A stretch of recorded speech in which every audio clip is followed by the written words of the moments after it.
We begin with the sentence, many students sincerely want good grades. When diagramming, we want to start by finding the subject and the verb of the main clause. In this case, students want. Who wants? Students want. Students what? Students want. And what do they want? Students want grades. So here we have subject, verb, direct object. The direct object is grades. It's answering a question about what students want. And now we look at some modifiers. Here we have an adverb modifying the verb want, and two adjectives, each of which is modifying nouns. Which students or how many students? And the answer is many. What kind of grades? And the answer is good.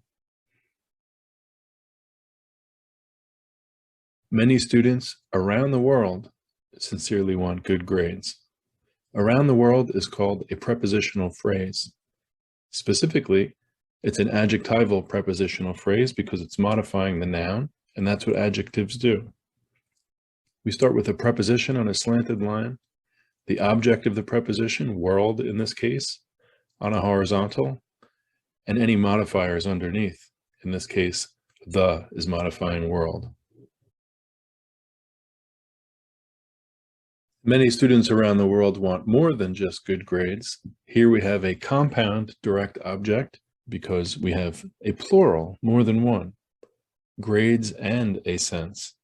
What kind of sense? A sense of confidence. So many students want good grades and a sense of confidence. And this is how a compound direct object would be diagrammed. And now we have two participles introduced. So what kind of sense? A lasting sense.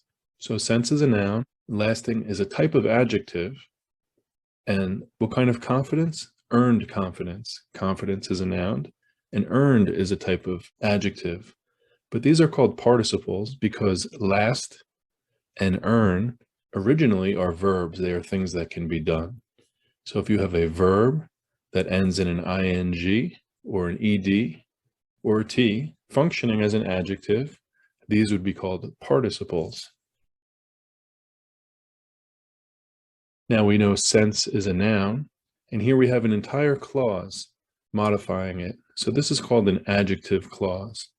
A clause has a subject and a verb at minimum, and here you will see that is the subject, and does fade is the verb, not in contraction form is an adverb, and so is away. Our sentence is growing now, and now we have a complex sentence because we have a subordinate clause underneath an independent clause. Subordinate clause is because freedom and opportunity follow. It has a subject, in this case, a compound subject, a verb, and a subordinating conjunction because that links it to the independent clause. Notice the sentence in black makes sense on its own, and the sentence in purple needs more for it to make sense, so it is dependent or subordinate. And now we have a compound complex sentence. It's complex because we have an independent and a dependent clause combined. And it's a compound because down here in this section, we have two independent clauses joined together with a coordinating conjunction, and in this case. One other thing that's interesting, it feels good is similar to students want grades, but you'll see they look different. It feels good has a linking verb, feels, and it's followed by a predicate adjective. Good is an adjective for the subject, it, and feels is a verb that links good to it.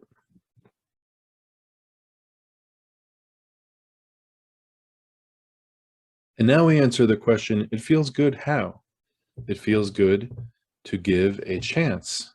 To give is something called an infinitive, and that's because give is a verb, and anytime you have a verb that's preceded by the word to, that creates an infinitive. And in this case, to give is functioning like an adverb because it's modifying good.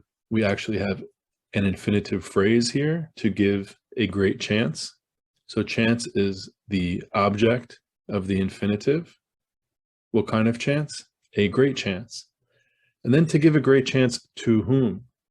To whom? Themselves is the answer. So to give themselves a great chance. In this case, themselves is an indirect object, and you can only have an indirect object if you also have a direct object. In this case, chance is the direct object. You see that sentences start to become a little bit complicated as we go deeper.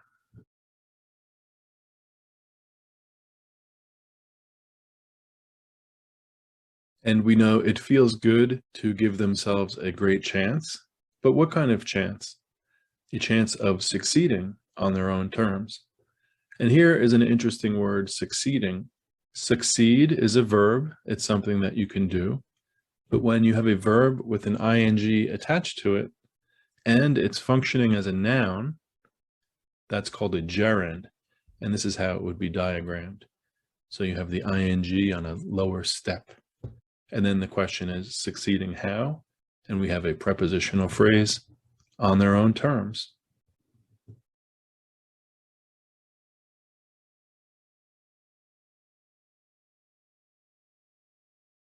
And here we have our sentence fully evolved and completed, and we end with a compound prepositional phrase. It feels good to give themselves a great chance of succeeding. How? Both on their own terms and toward their own goals. And just like that, we have diagrammed a complex compound sentence with many different parts of speech and many different grammatical structures. I hope you enjoyed.